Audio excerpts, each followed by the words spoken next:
Lift up your hands to the one who is worthy of your praise forever and ever. Forever and ever, ever and ever. The one who keeps giving you reasons to give him praise. Oh, what a mighty God that we serve. The one who's ever loving, ever faithful. The one who has never lost a battle concerning us and won't lose. Oh, the one who is all powerful, all knowing. The one who has our future guaranteed in his plan, in his will. Father, tonight we lift up our hands to you with praise. We render our hearts to you in worship. We say clearly, obviously, you are God and God alone. You need no help to be God, need no support to be God, need no endorsement to be God, need no argument to prove that you are God. The things that you do, only you can do it. And Father, tonight our gathering is unto you and you alone, and we trust that tonight in our midst you will move and do that which you alone can do. Move incredibly, move unrestricted, touch us where the words and the hands of man cannot reach. Do that to the glory of your name and the blessing of your people. In Jesus' name we have worshipped. Come on, if there's a true worshiper in the house tonight, put your hands together and give the Lord a praise. Come on. No, put your hands together, give the Lord a shout of no, that doesn't sound like it's praise enough. Come on, give the Lord a shout of praise tonight. Hallelujah. All right, before you take your seat, walk up to at least 5 people, give them a high five, chop, knuckle. Premiership never starts, so beef never begin, So if you suspect that Man U fans or Arsenal fans are around, you just send the love of God, love upon them for the meantime, for the small time. Just still love upon them. Hallelujah. You may have your seats this evening. Please have your seats. All right. Can someone please help me with my stuff? Hallelujah. Okay. Thank you, sir. Thank you. Oh shit.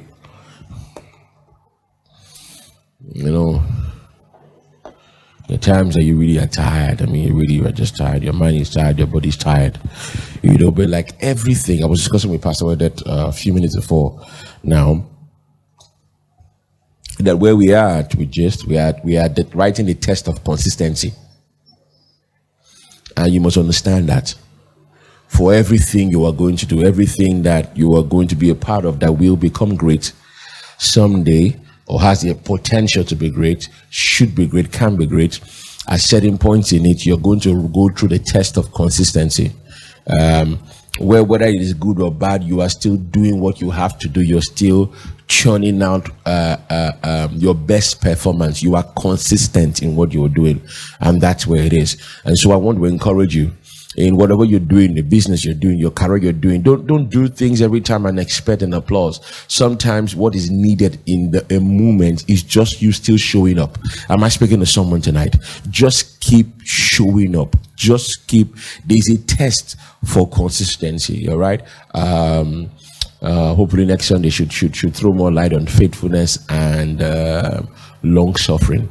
All right, because it's an attribute that believers must have. Sometimes we throw in the towel too quickly. We don't go through the test of consistency. Just keep doing it. Just keep showing up. Sadly, this part of the country, part of the world, we don't get it. Now the Olympics is sometime next month. And the Nigerian way is a few weeks and a few months started rehearsing. But countries started preparing once the other Olympics ended. Now that's a 4-year gap. All right, it means the first year they were rehearsing, the second year they were preparing. See, the second year they're preparing, it could have looked like so far, but you see, the intensity still had to be the same. So that when you get to the Olympics and we get to the Olympics and you see some people packing 8 medals, they did not prepare 3 months like you. They were preparing all through. And while sometimes it looked as if it was too far, it's too long, they were still putting in intensity and you're wondering, it's not tomorrow now. But that's how life plays out. You have to pass the test of consistency. Look at your neighbor, tell your neighbor, you have to pass the test of consistency. You have to. And thank God we're dealing with marriage, because if you're not married, you see that test, you go do oh, there are days that you will love your spouse, as in you're lost loving your spouse. As you woke up in the morning, you saw your spouse. My God, oh, my greatest asset. You looked at God, you told God, thank God you blessed me, shall. I mean, all of that. There are days like that you're going to feel like that. You know, lyrics, they come from your mouth, they drop them, they go back to back to back.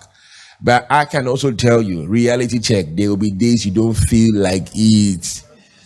Hey, you feel like, even who be this one? Who you? Where you come from? You know? But see, the test of consistency still demands that you still do what you still have to do. Okay? You're still nice, you're still polite. If you passed in going along the road and you saw something that the person likes, you still buy it. You still do it. Yeah. And it is that over time that we have incredible marriages. All right, this week I'm not going to bore you. Let's go straight to what we're dealing with so that we can have enough time to deal with it. Yeah, last week we started, but we were not able to exhaust it. Love at Crossroads. Love at Crossroads. So this evening, I'm hopeful that we'll be able to exhaust it, because it's really, really, really important. All right, to help me to discuss this and bring a lot of light and wisdom to it. One half is around, one half is not around, but one half will still represent the whole sum. All right, because she's graced to do that. So please put your hands together tonight, and please receive again, not for the last time, another time, Dr. Orezi Osikela. Please put your hands together. No, you better do well. So our husband will hear that we treated her well in his absence. Hey, you're not clapping well. I don't want trouble. I'm not the fighting type. All right. To join her, incredible man of wisdom. I like his cool spirit. Yeah. And so much wisdom that he has. All right, he's going to be with her to shed light on this very important subject. Please put your hands together. Husband of one wife, father of 3 children. Let me repeat again. Husband of one wife, father of 3 children. Pastor Emmanuel Edet. Please put your hands together. No, you can do better than that. If you know. All right. Please, whoever has my iPad, I would like to have my iPad, all right? So that I can be guided with my thoughts. Forever and ever judge. Well done. Thank you. That was intense. Please put your hands together for we dey share applause today. Give everybody their own. If you don't clap, when I call your name, we're going to clap for you. All right. Okay, so like I said, we want to exhaust the entirety of what we are dealing with last Sunday. Love at Crossroads. We dealt with quite some things, and we want to push some things further. One of the things we dealt with, the first question I really asked and true was that, is love enough? If I'm sleepy, is that, man, the food they gave me this afternoon? Hi, Jesus. My God. I just they play. I saw a picture of agoing beans with plantain, and then the sauce on the agoing beans and the I just saw it and I just shared the information via WhatsApp. I did not know that people were going to take it seriously, personal. Took it very personal, and replicated it. So, children of God, understand my plight this evening. I had agoing beans. My God. But we're dealing with that, and one of the things we dealt with that is marriage a do or die? Yeah, and we got to. Sure, we dealt with that. Marriage a do or die, and we got to the place where we understood that it's a do, it's not a die. You shouldn't die there. Yeah, you shouldn't die there. It's a do, but clearly not a die. It's a do, and if it's a do, it's a doing. You're right. If it's a do, it's a doing. So it's a do. You keep doing your own part, and then through the next question was that how far can you go to make it work? And panelists were so wise to make us understand that there's no limit. You go to whatever extent that you have to. You do what you have to do. Okay. But I want us to shed a bit more light on. We stirred the waters over irreconcilable differences, you know. And we're going to go back to it where you exhaust, you know. I remember her saying that many times people are just using these irreconcilable differences anyhow. Abi, now you talk them. They just irreconcilable, and the way we do it is as if anything now can become irreconcilable difference. I wanted to eat Indomie. The last egg that was around, you boiled it, you ate it. The egg cannot come back. The egg has gone. Based on that, almost everything has become that. But that's not supposed to be. Yeah. And many times, while that's the case, because many times we don't exhaust our own role. You know, the Bible talks about it. Having done all, stand. Many times we don't do all. You do some. And I remember Mr. Sigler was saying it, that many times we try to find out. I'm just reviewing what we're doing so that we'll go back to where we're going to. Okay. Many times we try to find out who was right and not find out what is right to be done, and we stay there. And can I issue out something? I'm going to come back to this one. Can I issue out something? See, every marriage is at risk of failing. Let me tell you. You hear me? I don't just say you tell your neighbor before your neighbor say you want a marriage to fail. But every marriage is at risk of failing. You see, I've said it a few times in church, and people think that's my stance. It's not my stance. I've said it many times that she no fit cook, no be me say she keep person. Yeah, and you know, I understand how church people think. Some church person now can take that statement. After all, pastor said. I'm not supporting you can't cook, because that you cannot cook and you're refusing, that you cannot cook and you're refusing to learn how to cook. There are two different things. And you're refusing to learn how to cook. You see that you're married at the sweet in 2024. That thing can destroy the marriage in 2027. Because whilst your husband right now, let me look at you so I don't fear you. Whilst your husband may right now his life, he can cope with it, he's the one that's doing the cooking and all of that, it doesn't mean in 3 years he will be able to keep on doing that. What may save your marriage may be watching a video on YouTube to learn how to cook stew. That's your stew. It may not turn out well the first time, but with continuous practice may just be what will save your marriage. Because sometimes people just like to stay on that side of the fence and just insist, I can't cook, you knew I couldn't cook. You have not exhausted all that you can do to make it work. So you see this table, we will come back to this matter. We will come back to it. I was never good at domestic chores. When I mop the house, I fall sick. Auntie, is it that you get a maid or something? Am I speaking to somebody? Because all this standing on our own side and insisting this is how it is. Because when you marry, we need to understand that everybody evolves with time. He's able to do that now because he has the time to do it. But as he grows, he may not be able to. And sometimes as he grows and his achievements in life can, that thing that you used to do before and he didn't share anything with it, it can belittle him.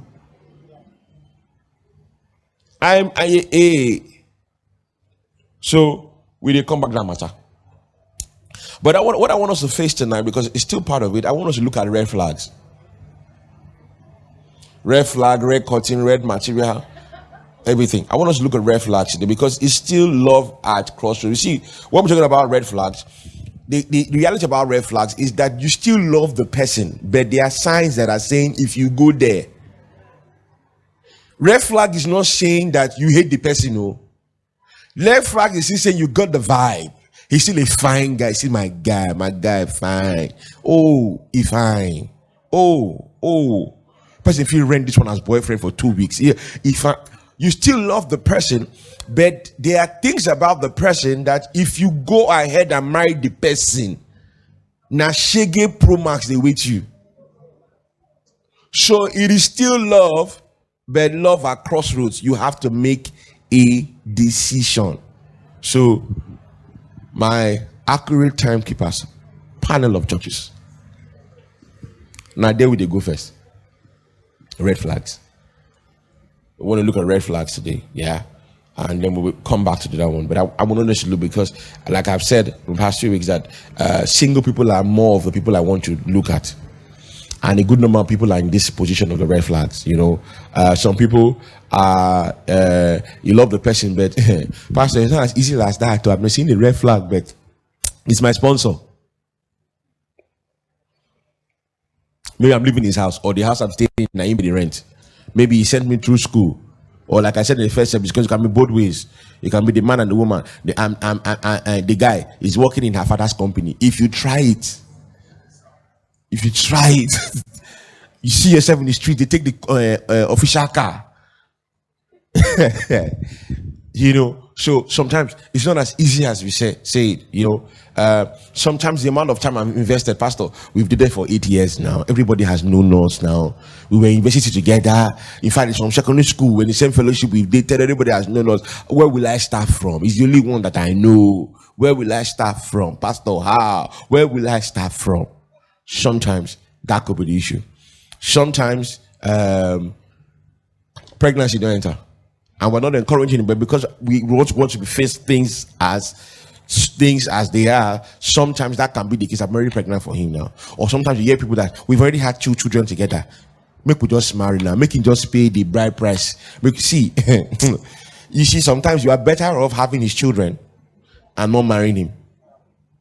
Because some people have entered last chance is good now. They've entered hell. It's finished because we've had children together. Let's just marry now. Let him just pay the bride price. Let's just marry. Sometimes that's the issue. Sometimes the age. Pastor, I'm 46. I cannot be telling a man no.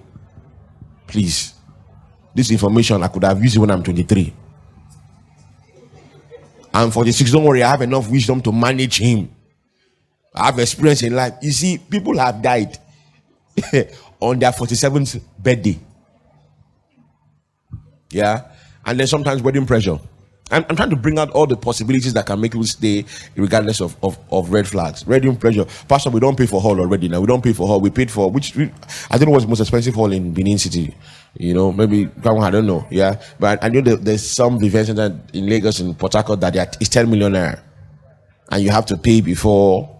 So, Pastor, we don't pay now. We don't print card. In fact, we don't even do introduction and this, and based on that. How will I which mouth will I we don't sell as sure because we don't finish only 2 remain. Which mouth will I use? You see what this thing sounds funny. It happens, and part of what Jesus does is to educate you, is to open your eyes to these realities. Whilst you're sitting down here, you see life, many times you see these things, you think that it can never happen to me. It's not me, it's them. Till it happens to you. And you are the one that is holding your 2 remaining ashebi with black eye that the person just beat you just from small argument. But you're looking at your ashebi too, and you're putting the makeup. We'll be fine. I'll be fine. Maybe it's the way I spoke to him. What I said, because at that time ashebi and 2 remain. Am I communicating this evening? Are you hearing? Single people. You the yes so. All right. So, having said that, Dr. Orezi, over to you. How do we? The issue with red flags. How do we identify red flags? What are red flags? All of that. Is that mic on? Okay. Good evening, church. I'm trying to process the questions because I think it's like 3 questions in one. Just talk. Red flags. Okay, so what are red flags? Red flags are simply danger signs. They are signs that apparently point you to the fact that you probably may not be on the right track. Just like when you see the traffic light, you see green, go. You see amber, it says you should pause. But when you see red, you stop. And stop is stop. But truth is that in most circumstances, because we are blinded by love, even though we see those flags, we are not so keen, shall I use the word not keen, to just call it quits and move away. And like what Pastor said this morning when he was preaching, he said sometimes when you're inside, you don't see So it's people that outside actually see. And he keep telling you things, but you're like, they don't understand. I love him, he loves me. And it's quite difficult to make decisions. I think we've already dealt with some red flags last week. I will just re-emphasize some of them. Because I know when we're dealing with abuse, we dwelt mainly on physical abuse. But there are different aspects to abuse. And marriage is meant to bring the best out of every individual. To harness your positive parts, to make you realize purpose in life. And in most circumstances, we realize that as people go on, even those things they saw as their strengths start becoming weaknesses to them because the partner has not been able to help them to groom their strengths to even become something that is useful in life. So you see that physical abuse is one thing that is a complete red flag. I said it, I don't know where I said it, Sha, whether I was in church or somewhere. I did a study on violence against women. And it was in a rural setting. And one of our findings was the fact that some women felt that it was a sign of love for their partners to beat them. That if they don't beat them, the person does not love them. So even as we are saying this red flag now that beating or physical abuse or violence, as the case may be, don't be moved. is a red flag. That's what they believe. Some people of them still believe it here. Pastor says some people still believe it. I'm trying not to conceive it, but that is what it is. It was quite shocking, you know. And when I was reading, because it was first of all a focus group discussion, so we recorded the responses and some were open-ended questions, and people actually wrote it down and said, if he doesn't beat me, he doesn't love me. And if I do wrong, it is right for him to correct me by beating me. Okay. Not them. Now, see, why I'm saying that, because sometimes in counseling in church, you will think that somebody that has been in church for a bit, this is how the person should reason. Is when you meet them, you enter their pastor, God and allow you will come, you will hear someone say, I'm an Asian man. All the Christianity he's been hearing since, he will throw it away. So don't be moved. Talk calm. Okay, so when I initially saw those responses, I was shocked. I was like, really? People see these things as being normal, like the norm. So I was asking myself, for someone who already has a mindset that is the right thing, how do you correct that? Where do you draw the line? Because, my dear, there's a very thin line between life and death. Aside the fact that physical abuse has a spectrum, like before you even get to the stage of being physically abused, in most cases, there must have been verbal abuse. Now, verbal abuse means that someone is always talking down on you, using abusive words on you or against you. And you know, there's something that has to do with each individual. We have our self-confidence. And once that confidence is bruised, my dear, that's where you start thinking of, that's where the spectrum of suicidal addictions and depression start coming in. Because you start feeling that you're worthless, you're hopeless. After all, even the person I'm with doesn't even see me as being useful. So, some of these red flags, you are dating someone, the person doesn't value you, the person uses negative words. Let's start with the verbal one before we go to the physical one. Negative words, and it's not bringing out the best in you. I keep asking myself, why are you there? Emotional abuse, you are with someone, you can't even say hi to somebody by the person's side. You die. I'm telling you. Some men are so, sorry to say, men here, likewise women, are very insecure. So, possessive, yes. You're with your wife or you're with your, whoever you're dating, your fiancé, your girlfriend, and then you're with the person. And someone just smiles and says hi to her. Who is that? Why did he smile like that? No. There was a way he did the smile. It wasn't a normal smile. It's not. Why did he just? In fact, why did he even shake your hand? Yes. And these are things that follow people from dating into marriage. And you now start asking yourself, my dear, didn't you see it? They say, that's how it has always been. So why are you complaining now? Because these are signs. People don't, there are things that people don't, you can hide for a bit, but not for so long. So some of these red flags, we've talked about verbal abuse, emotional abuse, physical abuse is a no-no. These are the extremes. But however, there are some things that we take for granted, one of which is communication. Thank you. Because If you and an individual are not communicating on the same level, it's very difficult for you to even reach a compromise or to reach an agreement on issues. And this married deal, my dear, I like to use the word is for life, because that is what we are supposed to be practicing as Christians. And if you want to go down the line with someone till when you're old and till when you go down to your grave, and you can't communicate with the person, every time you try and bring up an issue, you are not on the same level in terms of communication, one. Or secondly, you guys can't reach an agreement. Then how do you intend to build a home? Because there are decisions that you have to take by, in fact, it's not even decisions. You have to communicate every day. Even Pastor said you wake up in the morning, you don't feel like it's the person, you're like, how did I get here? Well, I think in our last service, I said it in passing though. And there were times when, because me and my husband had issue, I wake up, I look at him sleeping, just carry a knife now, just stab this man now. I'm like, you're even eating my food. You don't say anything for you, they chop the food. You don't even fear self poison, you don't laugh. So you're going to be in constant, should I say constant, the person's going to be your space throughout, and then you can't communicate with that individual. Communication now is a two-way thing, right? Communication is not just I'm talking to you or I'm speaking to you. It's that I'm talking to you, you understand what I'm saying, you can conceive what I'm saying, and then you can now respond based on what I've said. And of course, if the person can't conceive or contain it, that means the person is not even communicating at the same level. And that's why you have issues with people of different social classes. Now, social class, I don't want to bring into the play because we've seen marriages work. Yeah. Whether someone is from a low background, we've seen it work because both of them have been able to get to the level of communicating at the same level. But if over time you and this person are not getting there, that's why I don't know how it's going to work going down the line. Yeah. Because there will definitely be cracks. Because you can't be able to discuss things effectively and reach compromise or reach an agreement when it comes to issues. Let me allow Pastor Ed to talk. Thank you very much. Thank you, Doc. Please put your hands together for her. I like the fact that she raised communication because, when we're talking about red flags, many times it's one of the things we just push. See, communication is so important too. See, when you are dating somebody that you find it very difficult or almost impossible to be able to ever say your mind, it's a red flag. You dare not.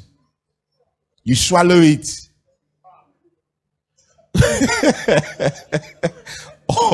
or you try to say your mind before you just want to say one thing. You have to take 10 proverbs to prepare the ground. When the chicken is crossing the road, it is a red flag. When your words are always misunderstood. This is what you said, but this is what the person is always hearing. You said this thing is too expensive for us to do. The person heard, I am a waster. I waste things. I'm not reasonable. You see, those things count because whilst abuse is the low-hanging fruit, there are other things that are red flags. And this communication, they get in one WhatsApp group. I hope you're hearing tonight. Pastor Odette, please.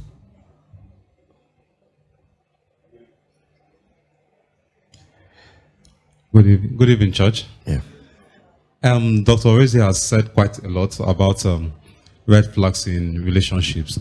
And I want to say that every relationship must have those things that we call red flags. Let's use the analogy of the traffic light. You have the green, you have yellow, you have red. Now, when we cite red flags in relationships, it doesn't mean that that's the end of the relationship. Thankfully, we are saying identify this as an area of concern and then talk about it. You don't just turn a blind eye to it. Now, in some of the red flags, she has said quite a lot. And if you just take her presentation, because it's a presentation, I think we can go home with that. But let's just cite some others. Overly controlling behavior. You are dating someone, and it's not just particular to men, but you have a partner who is overly controlling, wants to control you in every way possible. So why are you eating like this? Don't eat like that outside. Don't eat like you that don't have a mind of your own. It must be you cannot the way you cannot eat granite here. Why we eat granite? Exactly. You must fold your clothes and keep them. Iron them. Once you come back, wash them, iron them. Clothes cannot be seen. You must greet my younger sister. Hanging around. You will kneel to greet my mother. They give you rules and regulations. You have a relationship agreement. So the person wants to control your every move. You don't have a mind of your own. You can't operate on your own. It's a red flag. Someone starts, you're dating someone in 2 months, thereabout, or 3 months, and the person wants to know what your salary is. Can you imagine that? It's not that the person just asked and left it there. The person keeps, what's your salary? You will tell me how much you earn. I want to know how much, so that we can plan, and they can be manipulated so that we can plan our life well. You will tell me. And they even go ahead as far as finding out from your place of work, if the figure you gave is the right thing. So there are lots of things. It happens. So we must understand that differences are there in relationships. We must have compromise and understanding to manage our differences. Now, there's another one that is quite prevalent in our days: substance abuse. We have young men these days who are mostly on colos, and Colorado. Yes, and it seems when they are not on that substance, they can't function effectively. I know of happy pills. The person is only happy when he has taken that happy pill. So when he hasn't taken that pill, he's moody, is something else. That is a serious red flag, because how do you want to go through life dependent on a pill? And then people act out of order because of this. So substance abuse is a serious concern in our days. When it is seriously abused, that is a red flag. And it has to be addressed and talked about.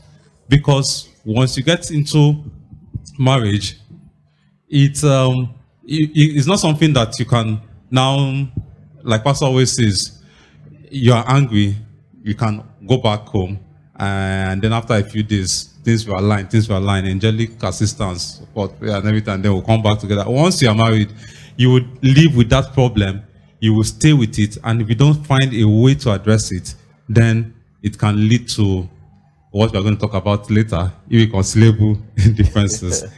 So, substance abuse, let me just talk anger management issues. If you discover your partner has anger issues, that has to be addressed quickly, because most of the problems that occur in marriage are as a result of anger.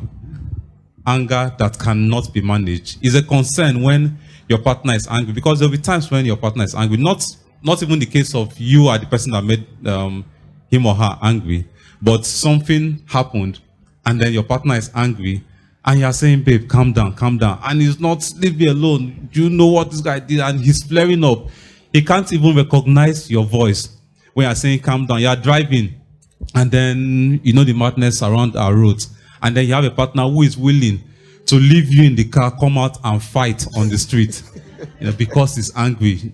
Once they don't do me something, you get as they do me for body, I must, a person no go do me this kind of thing, leave. And your partner is telling you, calm down, relax, calm down, and the person is not calming down. It is a serious issue. Anger management, it's something that we must address. Anger has caused a whole lot of issues. One day, that can result in manslaughter, in murder, and what you did not envisage can come around as a result of anger. So this is a serious red flag, lack of trust. Like Dr. Rezi said, you can't have a partner that bans you, like the FGW banned you from talking to someone of opposite gender. So when you're coming to church, you hold your hand and you people walking together, you sit together. Pastor says, turn to your neighbor and say, you cannot turn to that neighbor. You have to turn to him. Why were you turning to that? You observe out of 5 times, Pastor said, turn to your neighbor. I was here and you were turning to this lady. So, trust issues, because that is a fundamental foundation for marriage, or a fundamental requirement. Trust. There must be trust. I must trust my partner. I must trust my wife in this case. It's not partner now.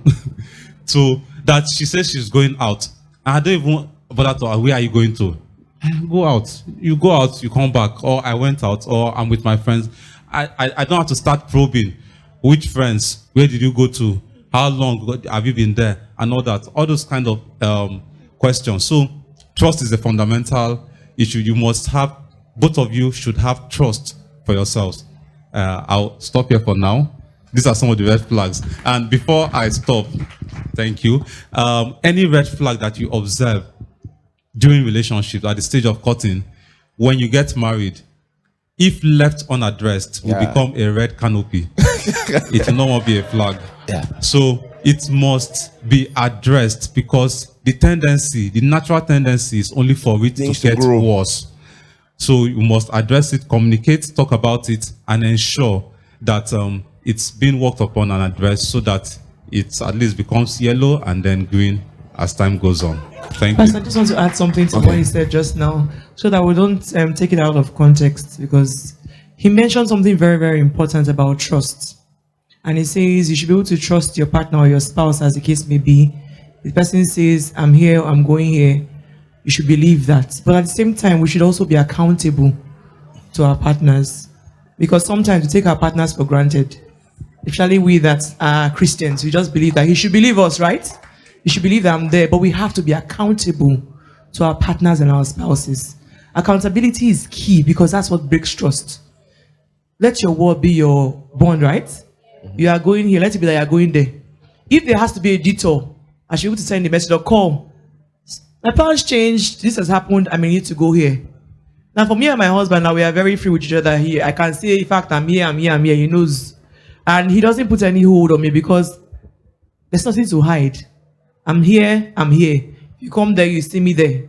So in trying not to say that we should trust, or trying to say that we should trust ourselves, we should also be accountable to each other, because that's what even helps to build trust. Let your word be your bond. Thank you, Pastor. Thank you, ma'am. Now, when it comes to trust, trust is earned. You know, they dash you trust. It's earned. Now, I'm thinking that when people get into a relationship, there's a basic level of trust that both of them have for each other. All right, I get to know each other. However, in the process of relationship, if at any point the trust was broken, right, or severally broken, the onus is on who broke the trust to earn it. Don't sit down and demand it. A mistake I make before that mistake. You know, they forgive. Yeah, they don't forgive, but there's no scripture in the Bible that says forgive and forget. The Bible compels us to forgive. It doesn't say to forget. Now, what will help me forget and move past it? If I see actions that reaffirm that, you see, you've earned my trust. So, it's what it is. If you are, if there's any issue, maybe the opposite sex or something happens, at some point, if someone is asking you who called you, you give an answer. What's the person's name? You may say it's a friend. A friend is who? You will give the person, because unless you're not ready to earn your trust back, or you just want to go on like that. But if you are saying you can't trust me, no. He that wants trust must be prepared for the test of trust. Okay, now I'm going to give room, please. If you have questions, as regards these red flags, please feel free. Instances for this red flag, Pastor, in this kind of case like this, in this kind of case like that, the microphones will go around. If you want to write it, it's okay to do that for that. But I just want to throw in a bit more when it comes to these red flags. He said something that I need to pay attention to, say that many times, particularly when it's in courtship, that red flag does not necessarily mean it must end. There are instances where nobody say end, but you must pause, and the pause, major pause. Everybody go sit down and review. But what red flags really do, because they still love there, and people can improve and people can change, and sometimes people need healing. Their behavior, somebody can be violent because sometimes that's all you knew. He saw his father slapping everybody. From where they come from, they knock from time to time just to check whether the brain they okay. That's so education, enlightenment can make the person stop. You know, some people that some things that we know that are bad, some people they don't know that it is bad. I don't slap her now. It is slap. You not slap her, slap her. You know. In cases like that, there's a place where you can talk. Where we are really focusing on is when you don't even want to address it. You're just thinking you can deal with it. Like he said, when it's not dealt with, red flag become red canopy. Because living things grow. One of the characteristics of living things is that they grow. They never remain the same. They grow. Right? We're encouraged. We're not saying, as all the things that you've heard today, you just go to the person today, just look at the person and say, you are fired. That's not what we're saying. We're saying, look at it, talk about it. There are some instances where you have to pause and say, no, this thing is no. Let's go back. No, this one. We cannot be talking as if nothing just happened. No, something big has happened. You know, let's give it a chance. And if you don't see any chance of it changing, then we close. But let me bring a few things before my iPad's about to go down or shut down on me now. Some things that are red flags is many times when it is there are things that are life-threatening. There are some signs that are life-threatening. It's a red flag. He has slapped you from time to time because he needed to deal with you. He needed to sit up. See, disciplinarian. It's that. See that one. I'm speaking, and it's both ways. I don't want to really lie because there are men, there are women are beaten. And it's even worse for the men because the society ego will not allow them come out and say she they slap me. Which mouth you use talk on? It's just like many times when we talk about women or girls being abused, a lot of boys were abused. But nobody we even see it as you're a strong man. But we don't understand that those things have a way of affecting guys. All right. So someone is slapping. I was telling Pastor that see if someone is slapping you and he's done it quite a number of times, in hand, don't they use to your body? The first few times, maybe even plan to slap. You say, I go slap this guy when I come back. When I see him, I go slap him. He's done it over and over for a bit. He doesn't have to think about it anymore. As you see him, you collect. And see the risk. As he's slapping you now, I can tell you, pregnancy will not be an excuse not to slap you.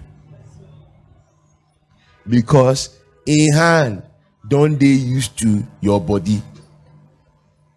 So it is life-threatening. Physical abuse is life-threatening. You can be killed. People have been killed. Because people will progress from one slap to two slaps, from two slaps to two slaps and one blow, from two slaps and one blow, elbow. From one time, you too, because you're also getting used to the beating. The way you reacted the first time he slapped you, you checked on this one, so you didn't react well. The way he slapped you the two times, you bone, you chest him. Now you say, I go slam him this time. He carry him, he slam him. People die. Sadly, this thing keeps happening every time there's somebody that dies from domestic abuse. Don't tolerate it. And you, the receiver, you know, the interesting thing about abuse, physical abuse, is that whilst you are collecting, nobody, you see, when it comes to violence, nobody has the monopoly of violence. Whilst you're beating the woman, the day the woman reacts, it will shock you. I heard someone gave me an advice, but he said, never fight a woman in the kitchen, because in the kitchen, the tools in the kitchen, the woman is more used to the tools in the kitchen. You don't even know what the knife is. You dey tata for kitchen. Weapons, surplus. You never can tell. In an act to want to defend herself, she can bring a knife and slice a vein. Not be better stab, just will you stop coming? Vein don't go. Doctor day here. No be wahala be that. You never have the monopoly when it comes to violence. Sometimes people can collect one day. You see, they said, what is it? Passion crime. Passion crime is when someone is stabbed and it wasn't just stabbed once or twice, but the person is stabbed 19 times, or someone is shot 40 times. It is saying now anger. The person is dead. The person is still shooting. Say you are mad. You are mad. You are mad. When people store it in, there is no monopoly to violence. So let violence not even enter the home. I have seen people who are so gentle when they vex. All right. Now, also abuse is not meant only physical. It's when somebody is dating you and the person is so relaxed to call you some names, it's okay if you guys argue and you say, "Please go away. You're just a very stubborn person," or something, or "I don't want to talk to you. You are difficult." You know, there are some things that I'm not saying there are some abuse that are not, but you see, there are some that is red flag. When somebody has called you useless many times, is what this person is saying. He don't rate you. You know, whilst it sounds funny, that's how he rated you.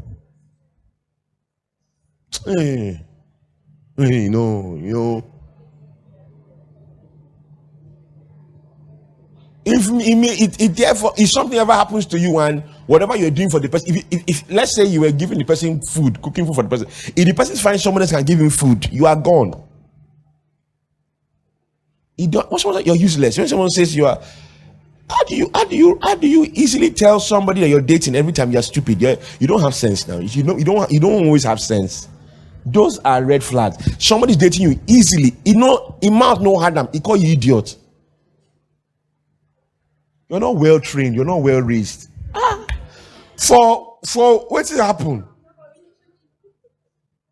There are some things.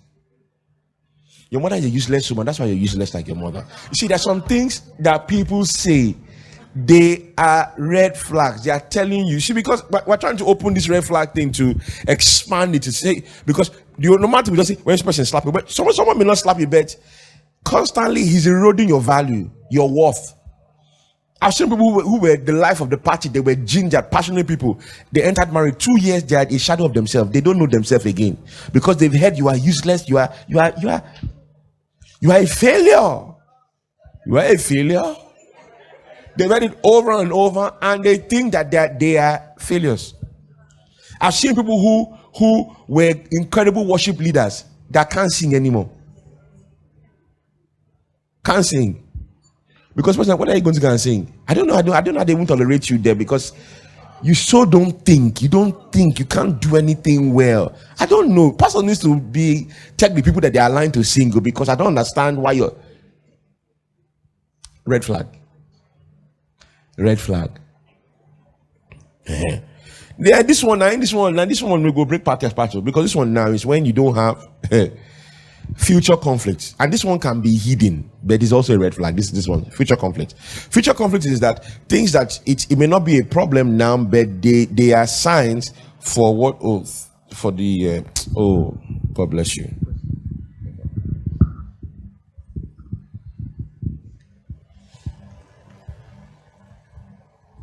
Almost every Nigerian has 2 phones and power bank. It's not charged, you know. Sorry.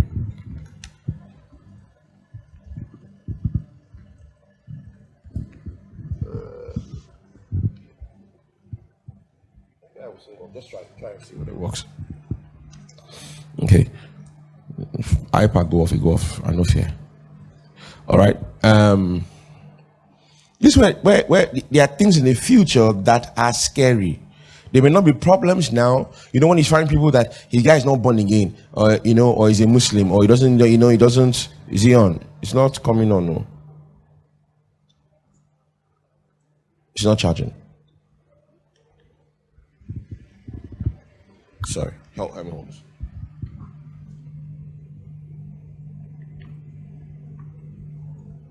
Because it's shaking.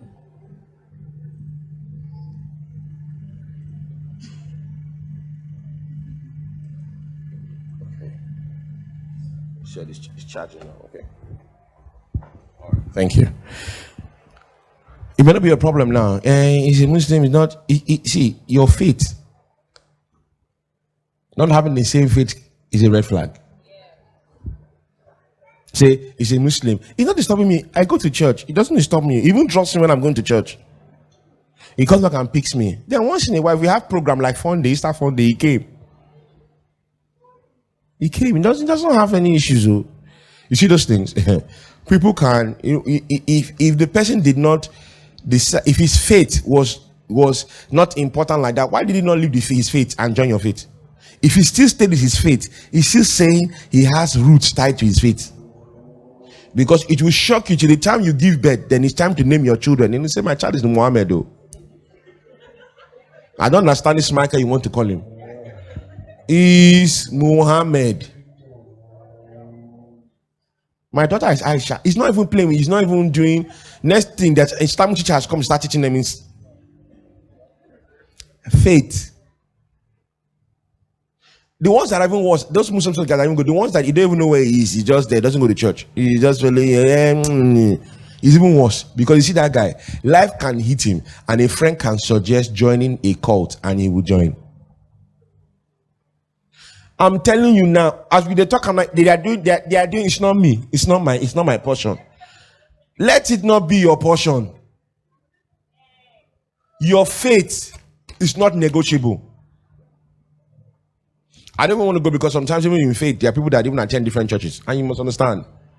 And people, I don't want to go into that one, not today, and because that one comes in. Sometimes the person can be Christian, but the person, people are two different people. One person believes, whilst I believe in God, I also believe in principles of life, and that person feels that everything's a demon.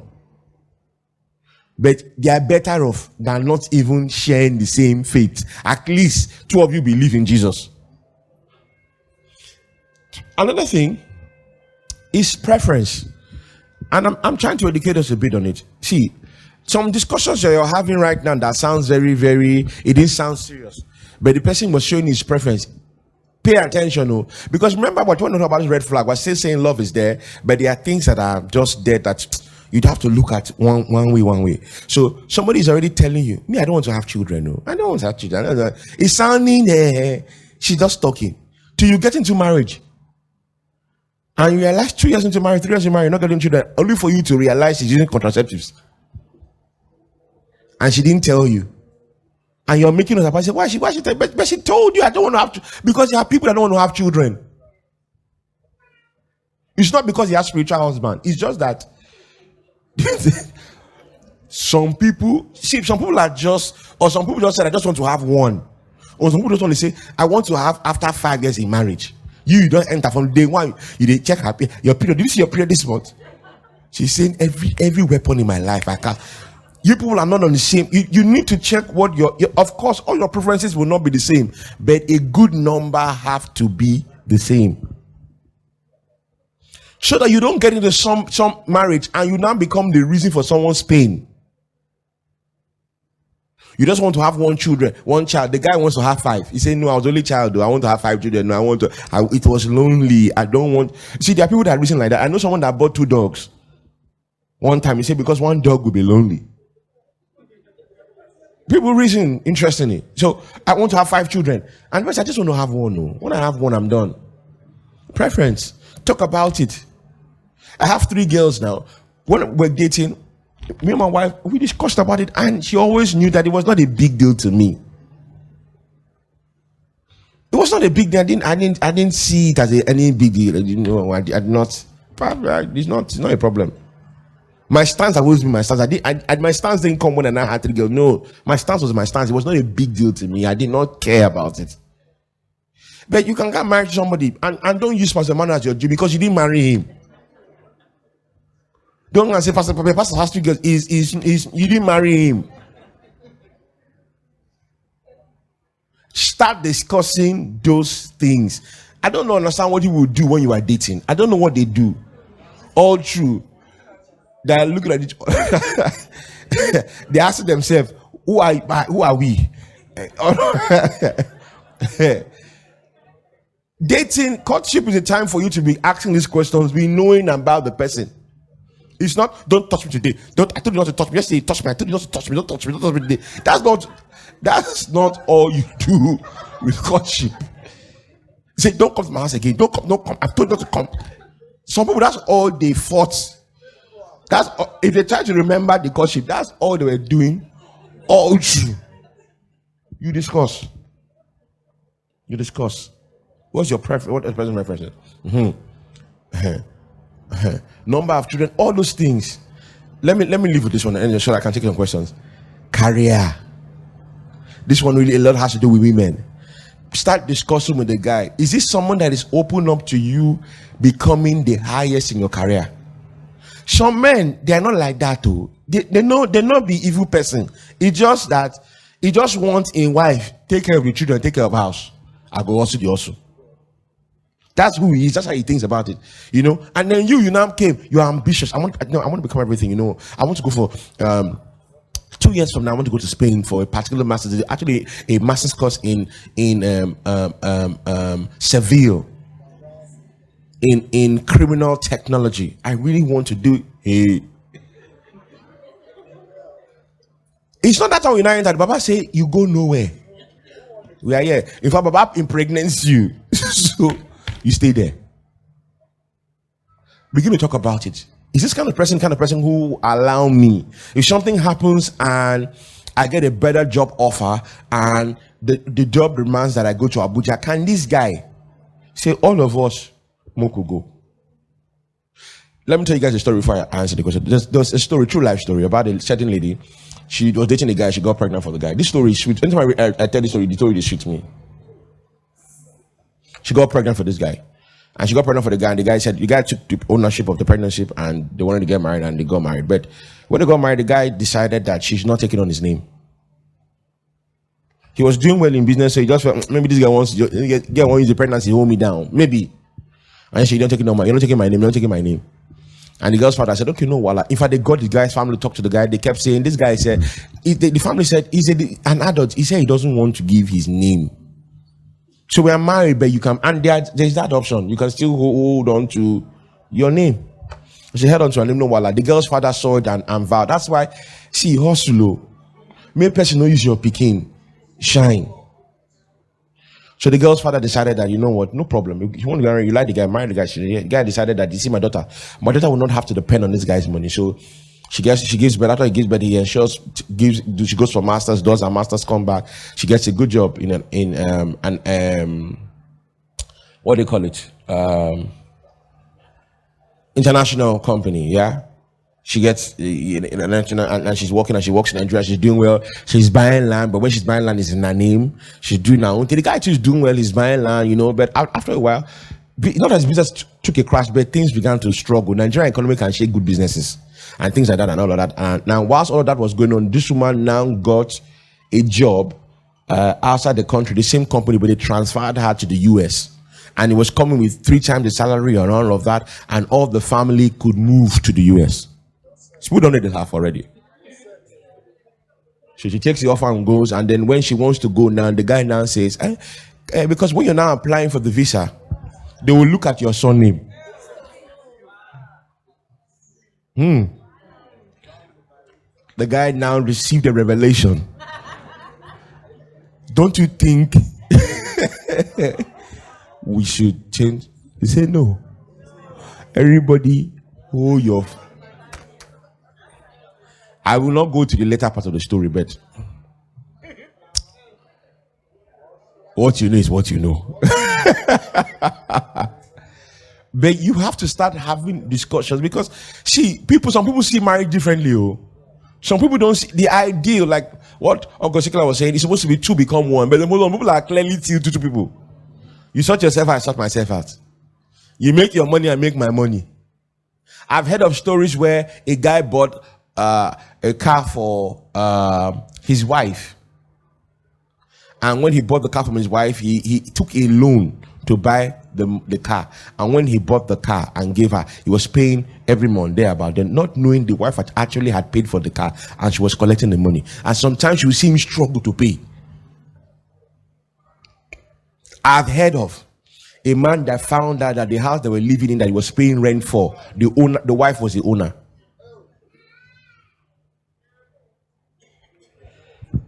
Let us look at the questions. What do you do when you have a partner who would annoy you and keep at it? If you react, he will prefer to keep quiet and talk when you are calm. Who wants to go for this question? This one is not hard now.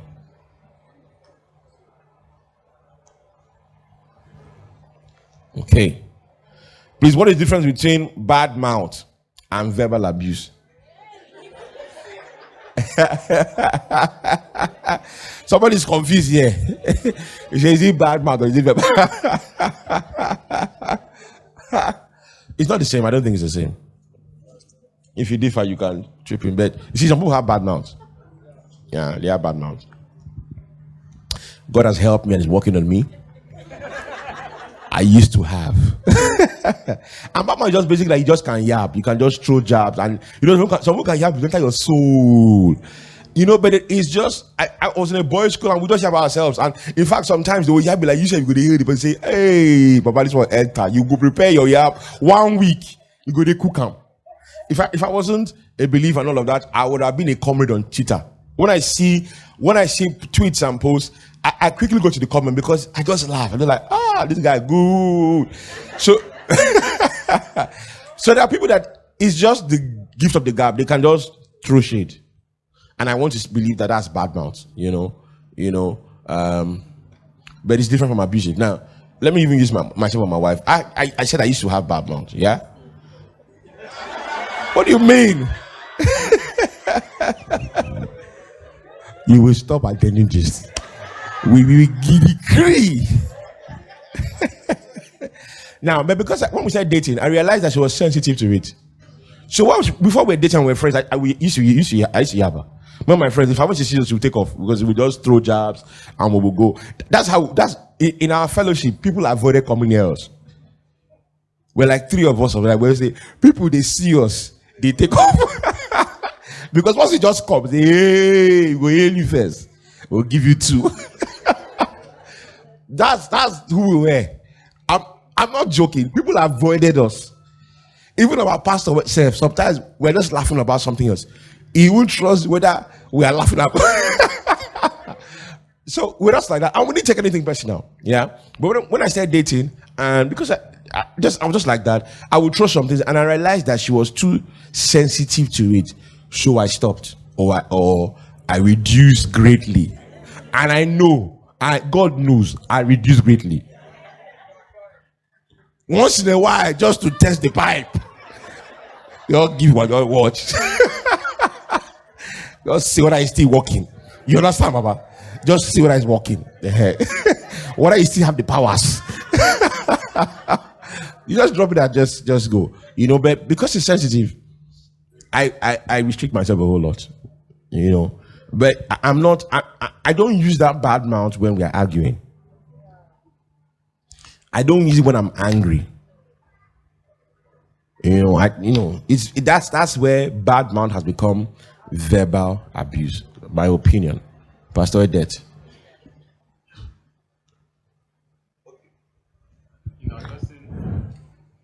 In addressing this question, what you do when you have a partner who annoy you and keep at it till you react. I think the key sentence there is till you react. Then it means that the partner is expecting a certain kind of reaction, and so is doing that thing and is keeping at it till he or she gets that reaction. Is the other part I don't understand. You prefer to keep quiet and talk when you are calm. Yes, it's always advisable not to talk in the heat of the moment, or not to say much in the heat of the moment, because when both of you are angry or the heat of that argument or the annoyance, you may say things that may not come out well. When even you listen to it later, you will know that you did not talk well. So it's best that you don't you don't talk too much when you are angry. But also, it's important to let your partner know when they do things that annoy you. So you don't bottle up the things and then it keeps piling up until there's an explosion. Maybe that's what the partner is looking for. Let me ask you something. Yes, sir. So if my partner annoys me 10 times, are you saying that I should tell him 10 times? No. I would say no. You don't have to. Pastor Gordon, do you agree?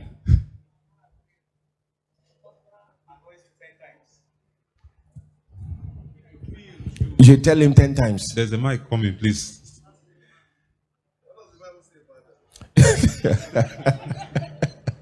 What would Jesus do? What would Jesus do? What would Jesus do? Let me see. I think there's a scripture for that kind of thing. Should we give you time? Matthew 18. Let's look at it, please. If there is, I think Matthew 18:5. Let's see what's there. Media, Matthew 18:5. 18:15. 18:15. Matthew 18:15. If there's something like that. Let's see. Media, Matthew 18:15. Let's just see what the word of God says about that. Can somebody help me? Let me look for it. What is it? My iPad is in emergency mode. All right. Matthew 18:15. Yes. If your brother sins, go and show him his fault in private. If he listens and pays attention to you, you have won back your brother. Praise the This is Lord. Amplified. Which other version do you want? No, that's fine. So what the word of the Lord says is that if your brother sins or tells you something or offends you, go and tell the person. Just tell the person. But in private, it's not the one that you come back, you come in public and tongue clash the person. Yeah. Most times when you meet people in private, there is every tendency for them to, except the person would want to be difficult and all that. That's the best way I can respond to that. You should let the person know. Okay. You should let the person know.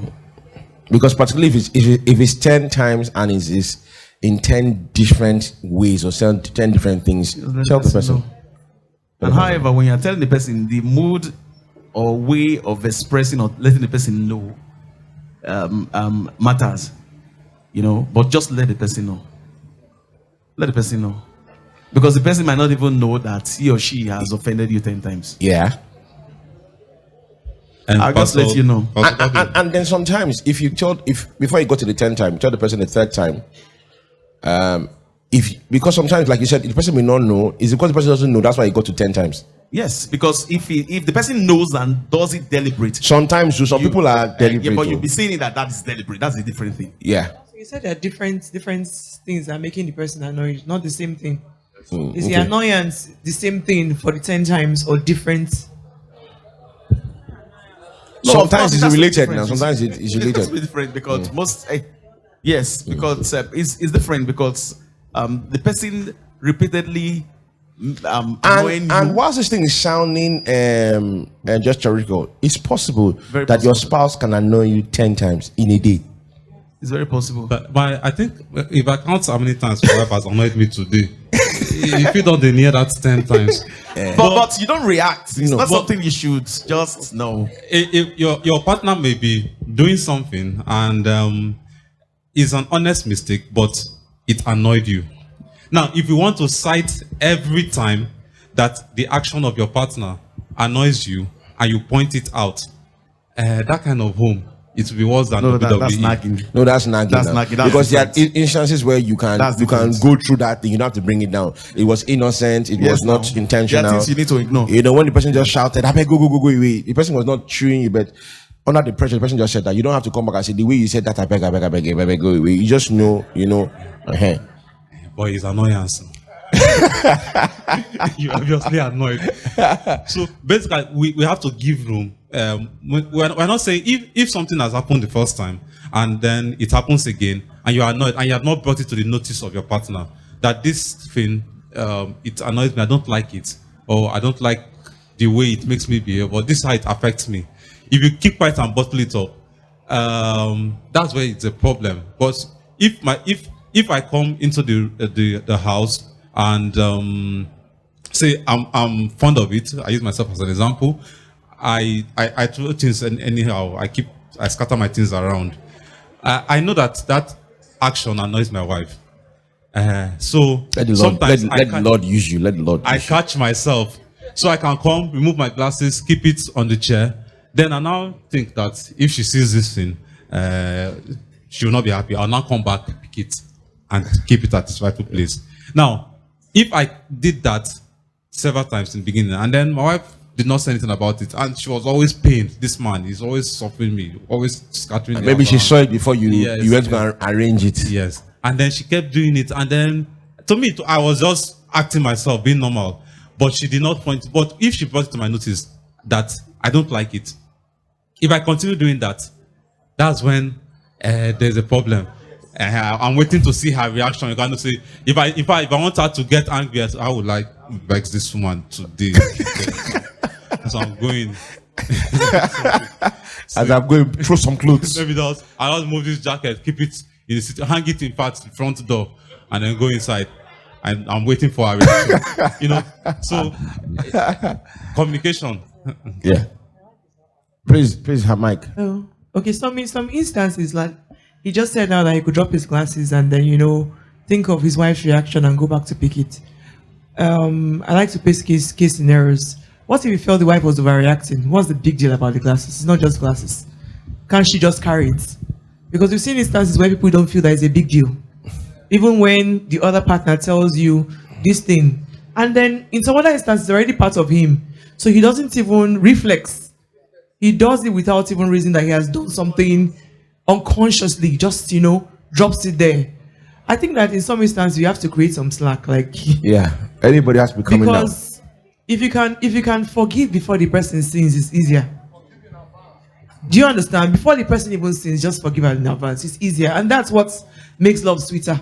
Because the offense will come. It will come both consciously and unconsciously.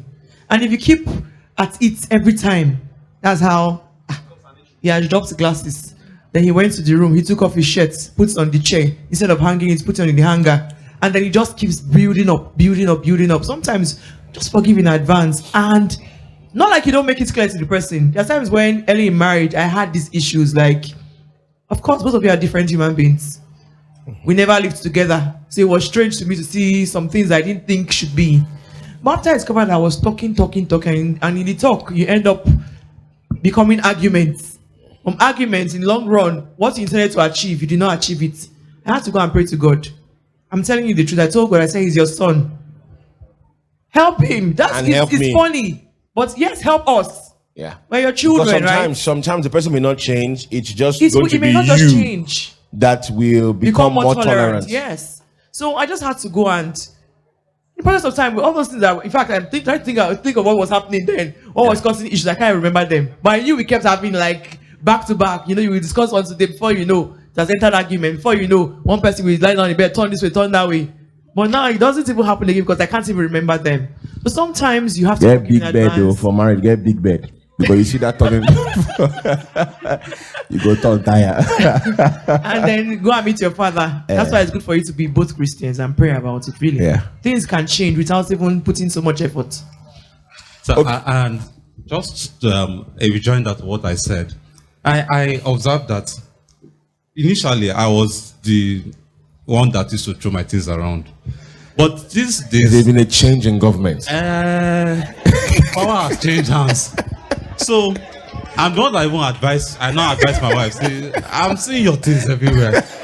So, I now begin to understand how she used to feel that time. So now, I now look at it. I was a wicked man. I can count my clothes here. Let's count. My own is only 3. See your own. It's like 8. So now I'm the one that advise. To God be the glory. I have changed. So that issue could have caused serious problems, serious disagreement. But there's how you manage things in a relationship. There's how some things that will annoy you, you take it as a joke, you playfully, and then you address that issue. You don't take things too serious. We are not. We talked about a word today. I'm going to use that. We are not stoic. So we are not stoic in our dealings. Yeah. You calm down. You relax. You are dealing with a friend. So even if things annoys you, I like using an example that you come home and then the food is presented and obviously there's too much salt in this food. If you want to every time raise the issue of salt is too much, pepper is too much, oil is too much. See, in marriage, develop your taste buds. Keep quiet and eat that food. Shut up. Eat the salt. Compliment it. Let me say it again. Very, very nice. Shut very up. Nice. But now say salt too much. She knows. And maybe they were tempting you. Say, make I see whether you Because go up sometimes, today. see, the truth about it, sometimes we have to cut our wives some slack. You don't know how tired they were when they're cooking. You don't know, 12 in a go out together. You come back, then you went to go and watch TV and watch news. Then the person that was tired with you too went back. She suffered with you while the traffic was on. She did not go outside. She was with you in the traffic. No, clearly no. We must understand that. Put yourself in that shoe, in that position. The person that comes back, the person is the one that does the homework. You didn't do it. While the person was, and because women are multitasking, many times taken for granted. While she was cooking, she was doing homework. She was studying, prepare for school. Calm down. Now, he said, Dipsy, hold on. Because let's come back to this salt. We are not salt. Though we are salt of the earth, it does not mean that we should be choked with salt. Because you see where I'm going? Whilst we can excuse you, also be tolerant to accommodate the fact that I can say that there's too much salt. Allow me to be able to say it. I'm still eating the food though. But not be saying the one that you eat if you try it. If you raise it up. No. Because it's two ways. Allow me to be able to tease you. As you're bringing it, saying, as you're taking the plate back or whatever it is, say salt of the earth. Now you. You've passed the message. Everybody, you get? Don't treat your marriage like you're with your enemy. Now your friend. You not be the one where I can't chop the salt. I know if you complain. Mal, they pay me.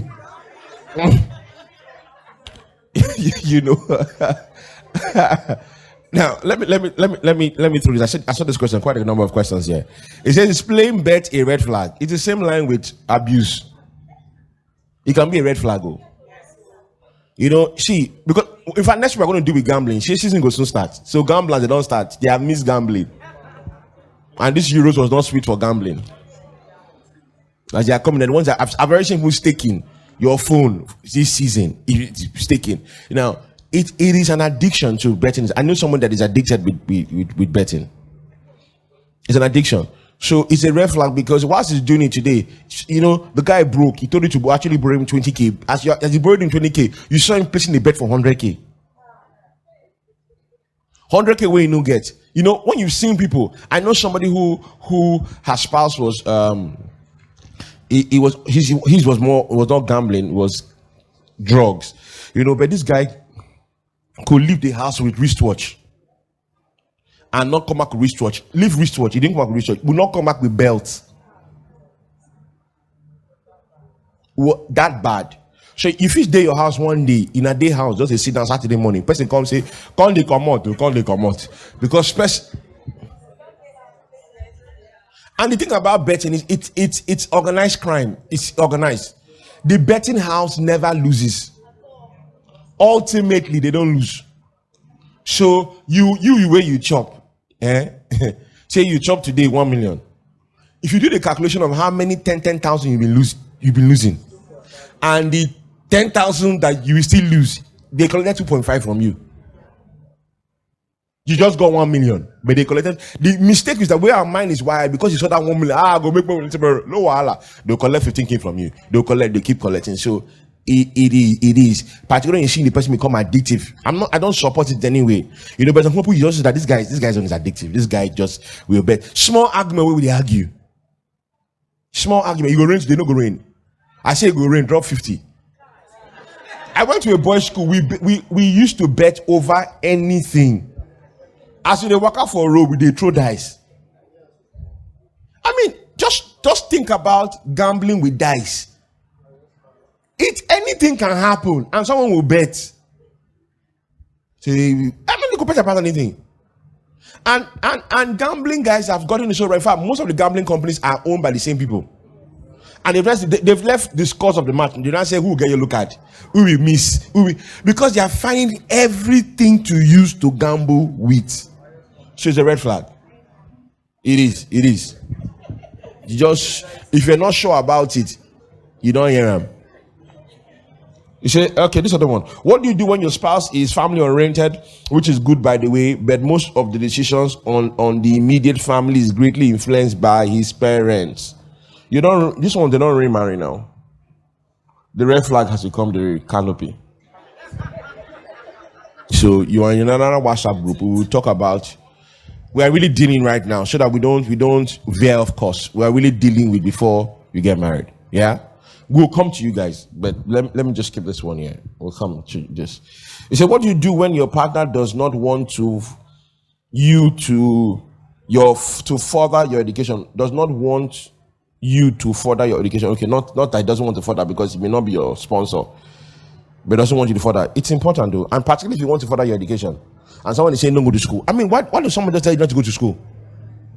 He literally tell you don't get better. It's important to. He's saying don't go. Why should you want to? Why do you want to go? Dream you've not so a lot. See, even in life, sometimes you could have lost a dream at the altar of marriage and sacrifice. You can let it go. No, this no. I've known people who somebody that I knew that the woman was not getting pregnant, and she was not getting pregnant. She thought it was something else, only for her to realize that it was when her husband was going offshore and he was not around. When for a period he didn't have a job and he was around, she got pregnant immediately. So that sometimes our sacrifices. So we want to build our home now. This thing, let me leave this thing. You know, I have friends that work oil and gas, and they work in strange places, Saudi Arabia, Oman. You know, that they'll tell them, say, the way my family is, I need to make all the money I can make now, 5-6 years. I don't want to do this job in the next 10 years because I have to find time for my family. So there are times I think you can sacrifice for the family. Yeah, they are that. But please, if somebody is telling you not to go further your education, and the person keeps insisting, it's a different kettle of fish from what I'm saying. No, the person doesn't want you to progress. Either is intimidated, has low self-esteem, always want to be the one better than you. It's important. That should be a red flag. I'm not saying it's a no, but discuss it. And if the person is still adamant, you may have to walk away. That's one thing about red flags. Red flag, if you don't see any effort to improve the situation, walk. You see, the thing about walking away, particularly when you saw an issue, that the first day you saw the issue and you did not walk away, you didn't deal with it, the issue refused to go, you didn't deal with it, you left it, and the issue stayed back for 7 years. You see what it is. It was easier if you had walked away the first time. And now that it's 7 years, you're saying it's already 7 years. You will see 7 years become 10 years. So if you don't see it, just walk, So should we be worried that your partner is not accountable to you sometimes? It's smart now. This thing, start talking about it though. You never enter. Make one day Peking will resemble your husband come house. Yeah. What do you do when, I'm just trying to be quick, right? Because it's almost 7:15 now. So what do you do when your partner does not show concern? Questions they come. What do you do when your partner does not show concern, even when you are crying, just because he thinks he's always right? I perceive that this is a woman. I perceive. Dr. Rezi. Now you. What do you do when your partner does not show concern, even when you are crying, just because he thinks he's always right? He's not moved by your tears. He's a man of principle.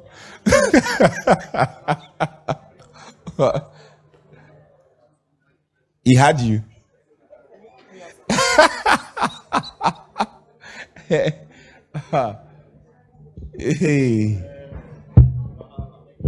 I'm still thinking of the answer to give, because I'm just wondering the basis for the relationship, if there's truly love. Okay. Because if the individual really loves you, why should he not be moved? Your tears doesn't move him. Someone wants to say something about this issue. Oh, okay. Who is the person? They feel the woman is manipulating, Abi. I know. Sometimes the tears can be very manipulative. They use it as a tool actually for blackmail, because the question says if he thinks he's always right. Is it that the person is right or he thinks he's right? They are two very distinct Flesh and scenarios. blood did not reveal this to you.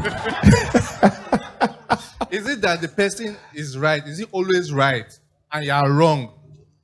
Then he points it out. You want to make him feel bad, you now cry. Yeah, now And cry, some people and are you're not- professional mourners. They can breathe you tears. So 2 seconds, everything bursts. So we should be very distinctive in how we present the situation, the scenario, and then how we... Maybe the person who wrote the question will rewrite it so that we'll show whether it's right or do you think the person is right or wrong. Because honestly, I share your line too, your thoughts rather. Some people use some things as tools for manipulation. That's why when you just stood up, I knew that that's where you were going to. Because it's a two-sided thing.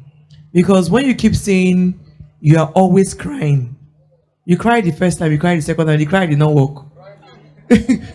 Once you find another method, if cry is not working. But I think I was saying it in one of our premarital classes that we women, I'm using myself, we can be very manipulative sometimes. Because we know that our emotions move men.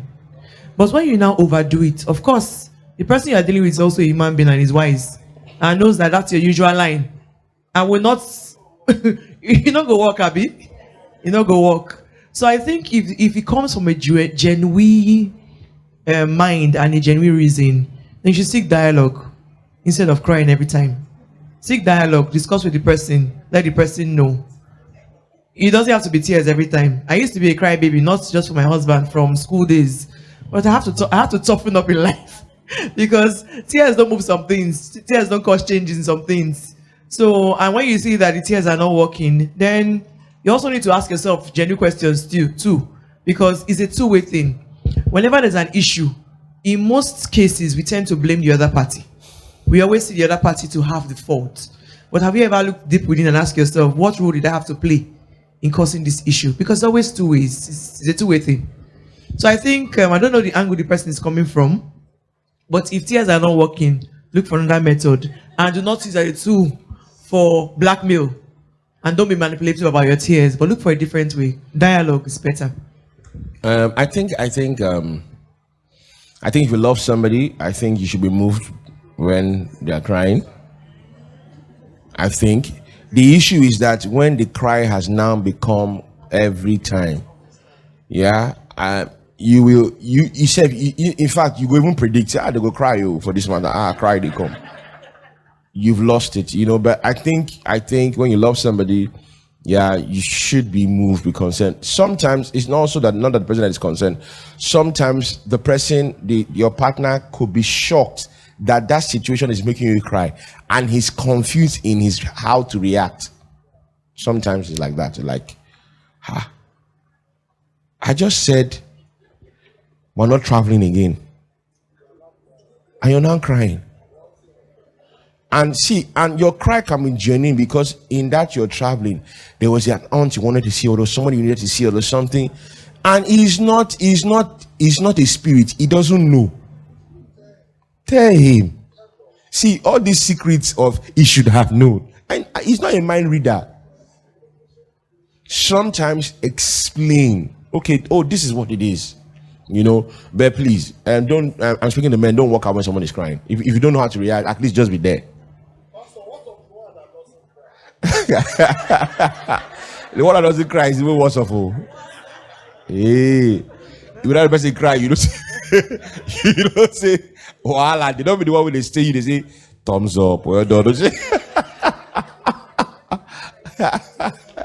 hey, we have to finish this topic today. We have to finish it today.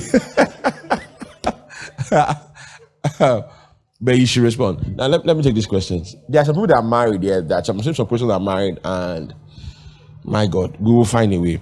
But see these questions. Okay, this one, two are related. So I have a friend who was proposed to last August. That's almost a year now. And she's yet to respond because the guy attends Cherry Room and Seraphim Church. She says everything is okay. He's a great guy. They have started planning their future together now, but the church is a problem, and that is holding her back. Can a type of church or church doctrine be a red flag? Can it stop someone from marrying his or her partner? If yes, what do you do? Okay, the person is even online watching. All right. Another person says, is marrying a Jehovah's Witness a red flag? No, the person has all the great qualities you want in a partner. Religion is only the problem. Jehovah's Witness is even worse off. Religion, they're not Christians. See, there are religions that even I once had a roommate that was atheist, and they actually take some things from the Bible. It's until you meet some people that you now know that, oh really?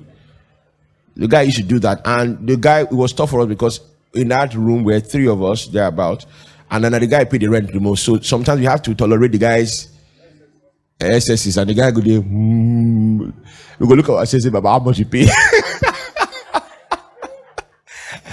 About collect the room, nothing to you. We go there our day, nothing concern us.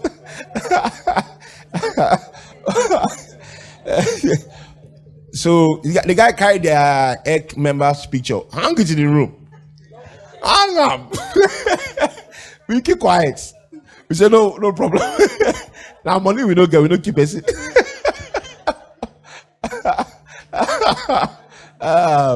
So there are some things. I mean, the guy even educated us about hallelujah. Hallelujah.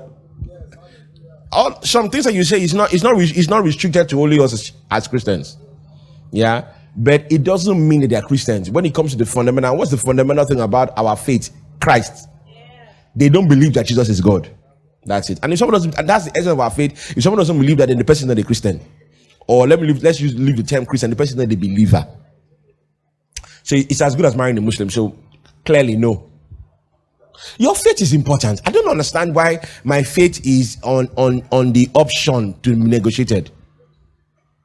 Your faith is.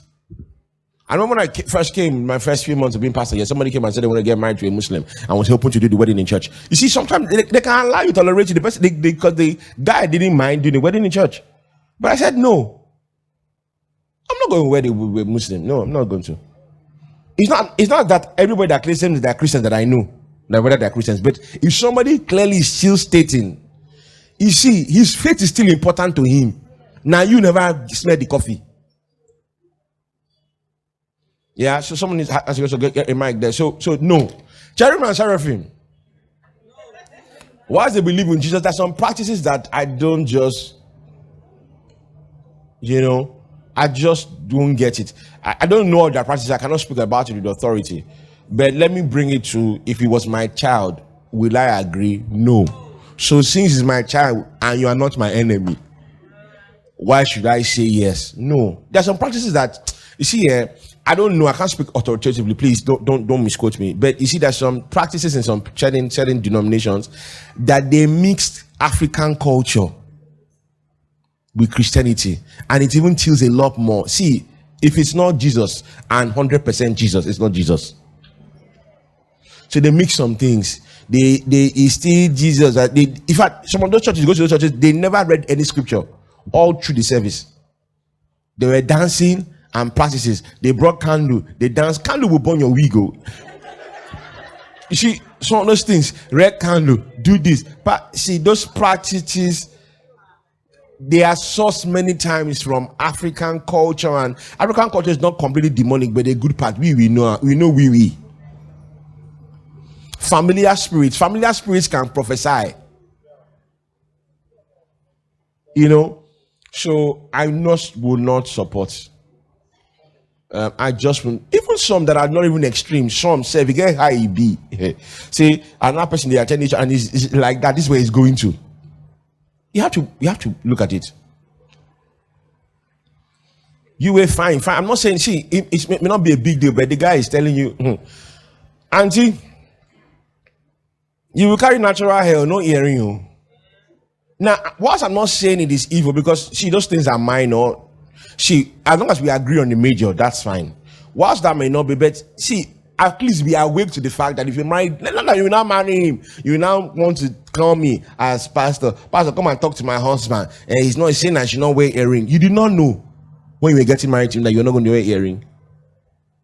Please don't involve me. carry day your day. I'm unavailable. Oh, your stay on it. See, something you just have to discuss. What's the person's kind of preference? There's some people that are always going to do family deliverance every year. Now, who you marry?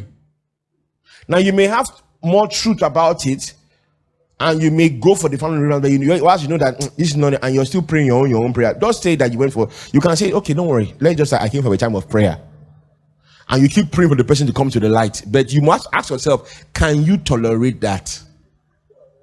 And really, for some, that is, that family deliverance many times is just hogwash, but at least there are no extra activities. Now, still God and pray for. Even though man of God come pour Goya oil for your head 10 times, but you just know that everything is still safe, sha. There's just a lot of ignorance. But ignorance is different from wrong practice. Am I communicating? Okay, let me hear you, sir. We need to wrap this up. Please, no more question. All right, it's on. All right, cool. So, my question is this: people are a product of their upbringing, their environment. How they were raised. Like I like a bit of decorum, all right. And some women would think that is controlling, but it is how person was raised, okay? And a lot of questions, very valid questions, and a lot of red flags, And now the lines are now getting blurred for me, right? Because up to just now that you answered those last two questions about the cherubim and then the Jehovah Witness people, I would have thought that it was cool, So thank God for gist. Yeah. So my question here is, what is the criteria that characterizes something as a red flag, not just our biases? Because sometimes it's a red flag because we don't like it. Like I would like my woman to be wearing a gown. I prefer gowns because it gives that. I understand you. Yeah, there's this vibe, and my woman might think that, this guy is controlling, man. If he's already telling me how he wants me to dress and all of that, but it's not from a place of control, So that's like a bias that this person might say, okay, that's a red flag, but it's not really a red flag, I don't know. It's just preference. Yeah, it's just preference. And there are actual red flags. One time you were saying that there's a way that cement right. There are things that are even red flags that we do not actually realize are red It's flags. a wide spectrum. Yeah, in the moment, So the lines are so blurred for me right now, and I want to know what is actually the red flag. Like, what characterizes something as a beam? That's a red flag. This other ones, yeah, but this red flag. So let me try and find one word that we just saw, because it's actually broad. I will use the word threat.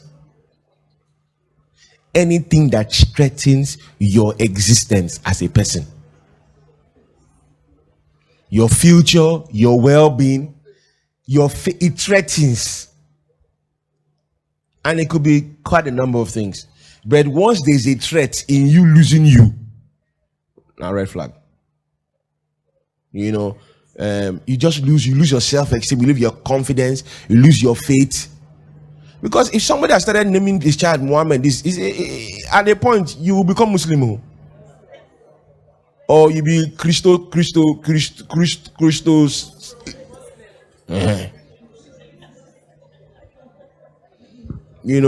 So anything that, I just want to stay with that word, anything that threatens your existence. And your existence is many things, your career path, your dreams, and something is threatening it. All right, and the word is threatening because sometimes you when you discuss and find out, you now find out that it's not really a threat, but this could be a challenge. That's why we said it's not necessarily just once it's a red flag, say out. Some you resolve, but some is clearly out. So it will shock you that the Jehovah Witness guys, because you've not been praying about it. It's only marriage you've been seeing, the hall, the gown. Hey, what we're going to wear. You've not been praying because first of all, whoever you're going to be married to should be your friend, and whoever is your friend's faith should be your concern. You have not been seeing the person as husband. You have never seen the person as friend. That you can start praying for the person's faith. Say, God, touch his heart. It's not because I want to marry him. Maybe he doesn't end up marrying me and marry somebody else. But let him become a believer. And if your life as a believer also has an influence, he should begin to tilt towards it. You get? So you may end up still marrying even that guy. And be careful, because these days people can play script for you. He can follow you to church, speak tongues with you. She be tongue, nobody understands. Rakaba, he follow you, show you. Yeah, that's where the Holy Spirit will unveil and reveal things to you. All right. 2 more questions, and he said, "Okay, what if the man is cold to your feelings? What if the man is cold to your feelings? As in the same continuation with that. If I'm crying and all of that, the man is cold to your feelings. Okay, you're not married. Yeah. Sometimes you also have to understand the kind of person. Some people are not good in expressing their reactions. I'm going to use myself as an example. If I'm happy, I mean, I'm not the best person to express how happy I am. A lot of me is in my thoughts, and it's in my thoughts. That's where it is. So I can be happy over something. Yeah. The only place where I really get to express myself, open up myself, is in a place of worship. But many times I can be happy about something and I won't say, and I just don't know how to express it. Yeah. I'm one of the wrongest people. Thank God Christ walking me. I'm one of the wrongest people to offend. When I was not a believer, I didn't join the cult. I never did. I thank God, to my God university, I was much wiser than that. But I had friends that were cultists that when they had to strategize how to do somebody, they will ask me. They will ask me. Because I will not, I can have issues with you and you will never know. I'm just cool with you. Like, oh. You ask me for a favor, I do for a favor, but I say I will show you. And I can be patient. You know, rushing, you hit when it's least expected. Jesus will bless you. Let's leave it there. So sometimes it may be that the guy doesn't know how to react, you know, but have the communication. Yeah. Sometimes becoming an adult and becoming a mature person is sometimes walk past feeling and emotion, and let's deal with things for what they are. Leave whatever. Oh, I was moody. You didn't respond. What made you moody? Auntie, can we just face what made you moody?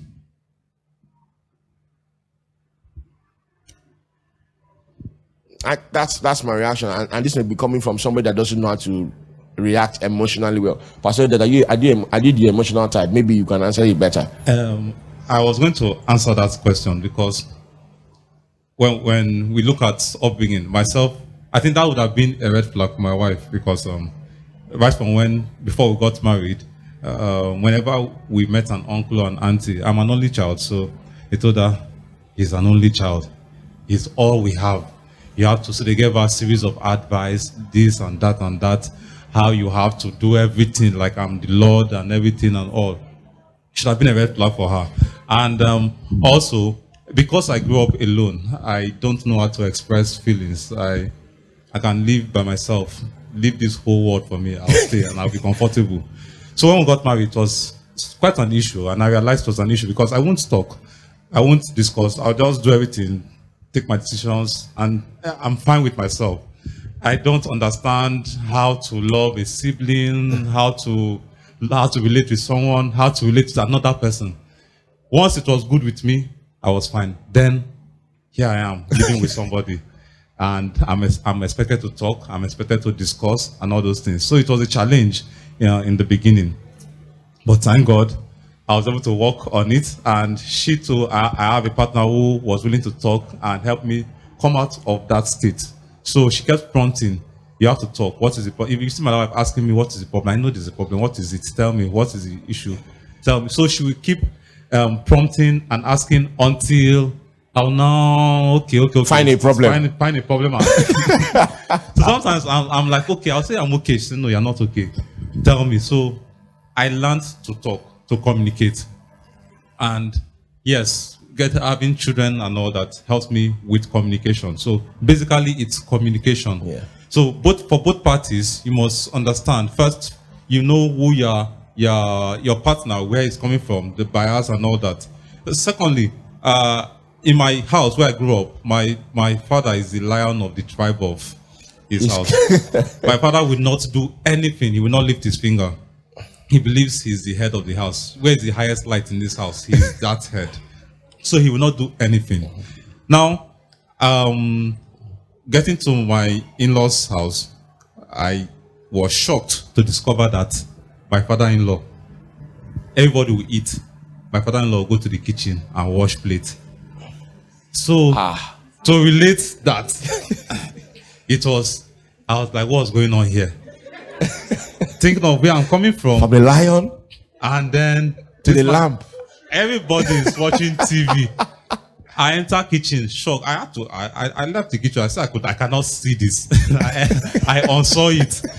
So it gave me an inkling of how my wife would reason. So doing such thing for her is, she takes that normal. But to me, it was shocking. So basically, you have to understand your partner in that way. So if I enter my kitchen now and wash plates, I don't expect my wife to come and kneel down and worship me that you have done. You have done great, so well. President General of all the nations. My wife would always say, thank you. She not even say the thank you because it's a normal thing for her. So we must understand our partners, where they are coming from. And we don't take, well, it can be a red flag if the other partner is unwilling to work on themselves, to modify, to bring an understanding and compromise into the relationship. But when you have a partner who is willing to compromise, who is willing to make, because when you come together, you are friends. The Bible talks about two becoming one. So you are no longer two persons, but you are one. And so anything that will make your partner to be happy, to be glad in this union, if you are willing to do it, then that marriage works, or that union is going to be successful. So basically compromise, and then you have to pray for that kind of partner that is willing to work on your relationship, on your union, to ensure that it is not a slave pact for any of the partners involved. Thank you, sir. We need to wrap up now. I'm going to just take the last question, okay? The other two questions, married, I assure you, I will going to keep the questions and I will address it, all right? But we can't this evening. It's already 7:38, people. All right, it says, is long distance a red flag, particularly if the man is overseas and the lady is in Nigeria? Not necessarily, but it's a challenge. There's challenge and there's no red flag. Yeah, it's a challenge. I know that WhatsApp video calls, a lot of that, but it's a different thing from you staying with the person. Yeah, but you must understand that while something may be difficult for you, it may not be difficult for somebody else. So please don't live your life based on what did not work for somebody else. It may work for you. There are people who met online and they married and they have an amazing marriage. And there are people who were neighbors and they are married today, and it's so it's not a red flag, but can be a challenge. Then it says, then there are some tribes that allows a man's brother representing physically in a wedding when the man is overseas. Is that right? It's culture. It's just culture. It's just culture, yeah. And does it align with us believers? It's just culture. It's just culture. What we read from the Bible today, Eliezer already literally went and did the introduction. He went and did the introduction and brought Rebecca to, so it's really nothing. What the only one I would say that there are still some tribes, and you have to understand this thing about who you're getting married to, understand their family. Particularly in Africa, we don't just marry the person. Many times we marry their family and their customs. There are some tribes and some customs. I think some place in Delta State that, and some place in the East too, that when the husband dies, the younger brother marries. Know exactly what you're getting into, and ask those questions. Yeah, it's not cast in stone, but you don't want to get into places where you're ignorant and those things are used against you. We can't go further, but I think that you were tremendously blessed this evening. I think you were. Please, Dr. Rezi, closing remarks. Okay, I just want to close with this, that just like our brother said, every individual is a product of his education, environment, and experiences in life. These 3 E's affect the individual's behavior and personality. For those who are not yet married, ensure that you seek to become friends with your partner. Marry your friend. And marriage is meant to complement. We're meant to complement each other in marriage and not to compete. Realize that in our times, people want to compete with each other instead of complementing each other. So we're supposed to complement each other, and indeed, marriage can be blissful. Amidst all the stories that are flying up and down, some people are already becoming worried and asking, can this thing actually work? Marriage can work, and marriage can be blissful. Mine is working. It's working for me too. So we should seek to marry our friends and complement each other in marriage. Thank you very much. God bless you. Please put your hands together for Dr. Orezi and Pastor Edet.